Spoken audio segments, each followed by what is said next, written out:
bilyong-bilyong piso ang laman ng pera ng accounts ni Sara Duterte. At yung iba pa rito, yung daang-daang milyon dito, galing sa drug lord. Kaya yun, kailangan mabahala yung mga kababayan natin dito. Hindi lang ito sabi-sabi. Hindi ito paninira. Kasi kung paninira, hanggang dyan lang yan sa Facebook. Ito, dinala namin sa Ombudsman. Sa totoo lang, nakakaawa, na nakakatawa, na nakabwisit itong si Trililing. Nakakaawa siya in the sense na effort na effort ka. Halos mag-isang dekada na yata na kinakarir mo ang mga Duterte. Wala pa rin nangyari. Alam mo yun, imbis na ikasira ng mga Duterte, ikaw yung nalugmok sa pusali.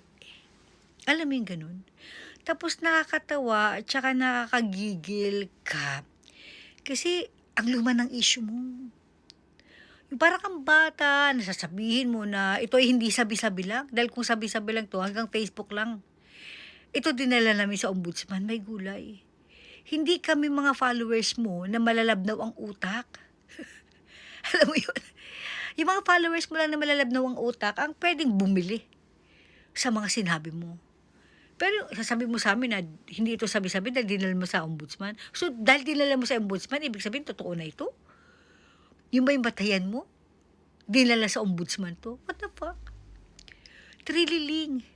Double hearsay, lahat ng mga pinagagawa mo, pinagsasabi mo.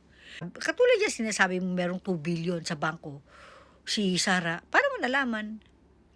Asan ang mga ebidensya mo? Alin? Yung dokumento mo, na sabi mo galing sa AMLAC? Tapos yung AMLAC nung pinatawag sa Congress, dininay? Anong pinasa mo sa Ombudsman? Yung dokumento na sinabi mong ibinigay sa'yo? Na galing sa AMLAC? Dininay na nga ng AMLAC?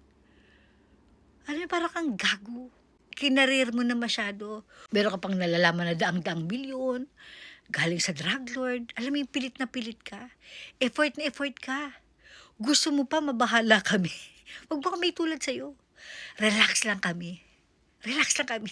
Ikaw yung nababahala eh. Di ba? Kaya ganyan ginagawa mo. Masyado ka na nababahala. Kulang na lang magbigti ka eh. Alam mo yun? Magbigti ay ka na kaya. Baka sakali magkaroon ka ng peace of mind. Takot na takot ka kasi eh. Parang big TI lang ang paraan para ma-relax yung utak mo. Sobrang nervous mo. Masyado ka nababahala. Sa dami ba naman kasi ng mga kasalanan mong ginawa sa pamilyang Duterte? Sa dami ng paninira na ginagawa mo hanggang ngayon, nervyos na nervyos ka. Takot na takot ka. Takot kang maupo si Sara. Takot ka sa sasapitin mo pag naupo si Sara bilang presidente. Parang kang gago, kalalaking tao mo, ganyan ang trabaho mo. Ang nakakaloka, dati kang sundalo. Tapos ganyan lang ang ginagawa mong trabaho, nagpapabayad ka para lang manira. Sa bagay, liberal ka eh.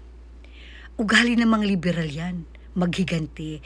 Dahil nga binasid ka ni PRD, yan ang way mo para maghiganti. Tapos kumikita ka pa. Kaya lang alam mo, wala kang dignidad.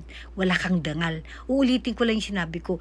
Ikaw yata yung kauna-unahang sundalo na hindi sasaluduhan ng tao. Putang ina ka, nakakahiya ka kalalaking tao mo. Asan ang bayag mo? Diba, kababaeng tao ni Sara, sinisiraan mo.